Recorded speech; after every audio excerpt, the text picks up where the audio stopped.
என்ன நினைச்சிட்டு இருக்கீங்க நீங்க? ஏன் இப்படி எல்லாம் பண்ணிட்டு இருக்கீங்க? அவருக்கு ஏதாவது ஆச்சுன்னா என்ன பண்றது? அதுக்கு தான் முடிவு பண்றா.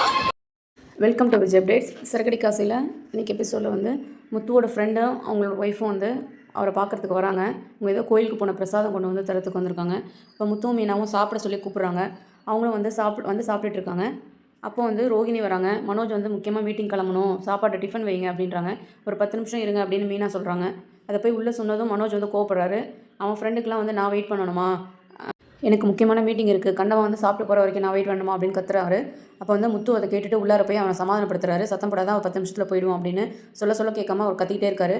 அப்போ அவங்க 2 பேரும் காதில் விழுந்து சாப்பிடாம கோச்சிட்டு எழுந்து போயிடுறாங்க.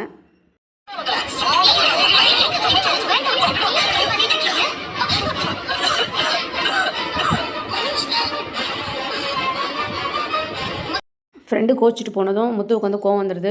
மனோஜை அழைச்சிட்டு வந்து உட்கார வச்சு வாயில் வந்து தோசையை திணிச்சு அவரோட கோவத்தை வந்து காட்டுறாரு. அப்போ வந்து மனோஜ் வந்து என்னை வந்து இப்படி பண்ணி கொலை பண்ண பார்க்குறான், இவன் சின்ன வயசுலேயே இப்படி பண்ண வந்தான், ஜெயிலுக்கு போனவன் அப்படின்னு சொல்கிறாரு. முத்து வந்து அவனை பார்த்து முறைக்கிறாரு. என்ன நடந்ததுன்னு வந்து தெரியல, அது ஏதோ ஃப்ளாஷ்பேக் இருக்குது. அப்படி சொல்லவும் வந்து முத்துக்கு கோவம் வந்துடுது. கபோர்ட்லேருந்து ஒரு கத்தி எடுத்துகிட்டு வீட்டில் வந்து விரட்டிட்டு வராரு மனோஜை வந்து குத்துறதுக்கு. அப்போ வந்து ஸ்ருதியோட அம்மா வராங்க. என்ன நடக்குது இங்கே, கையில் கத்திலாம் வச்சுருக்கிறான், இந்த வீட்டில் என் பொண்ணை வாழ வைக்கிறதுக்கே எனக்கு பயமாக இருக்குது அப்படின்றாங்க. ரவி வந்து அதெல்லாம் ஒன்றும் இல்லை, நீங்கள் போங்க ஆண்டி, அது அப்புறம் பேசிக்கலாம் அப்படின்னு சொல்லி அனுப்பி வச்சுடுறாங்க. வீடே வந்து ரொம்ப சோகமாக இருக்குது. அப்போ வந்து ஸ்ருதி வந்து ஏதோ ஒரு கேம் விளையாடலாம் அப்படின்னு சொல்லிட்டு எல்லோரையும் கூப்பிட்றாங்க.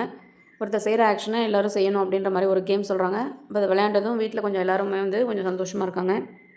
மீனா வந்து ஸ்ருதிக்கு வந்து தேங்க்ஸ் சொல்கிறாங்க. உன்னால தான் வந்து வீட்டில் எல்லோரும் சண்டையை மறந்துட்டு சந்தோஷமாக இருக்காங்க அப்படின்னு. அப்போ வந்து டிரைவிங் கற்றுக்கிறதுக்கு வந்து ஒருத்தர் வீட்டுக்கு வந்து கூப்பிட்றாரு. முத்து அது யாருன்னு வந்து கீழே போய் பார்க்குறாரு. பார்க்கும்போது அது பார்த்தா சிந்தாமணி வந்து வந்திருக்கிறாங்க. மீனாவை கூப்பிட்டு காட்டுறாரு. இந்த மாதிரி பாரு, யார் வந்திருக்கான்னு பாரு, தெரிஞ்சு வந்திருக்காங்களா தெரியாமல் வந்திருக்காங்களான்னு தெரியல அப்படின்னு கீழே போய் பார்த்து பேசுகிறாங்க.